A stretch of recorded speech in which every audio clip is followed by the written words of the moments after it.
Welcome to Kenton's videos. Enjoy the video. You'll start by preparing Outlook so it behaves like a focused to-do list. Open Calendar and pick the view that highlights your day. Once done, enable the tasks pane or to-do bar so your items stay visible. Now create a calendar event and treat it as a task. Give it a clear title, set a time block, and assign a category or color. This gets tasks into your schedule immediately and forces realistic time estimates rather than vague reminders.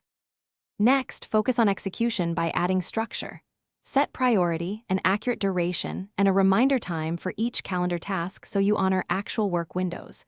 Make sure to add details in the description, checklists, links, or steps so you don't need to open other apps. Use categories, flags, or simple emojis to mark status and priority visually. If a task is large, split it into sequential events across days. That prevents overwhelm and creates measurable progress you can track on the calendar. Finish by building a short habit.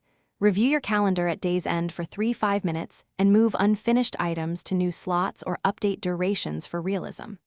Make sure to mark events complete or switch their category to a done state so you have a record of accomplishments.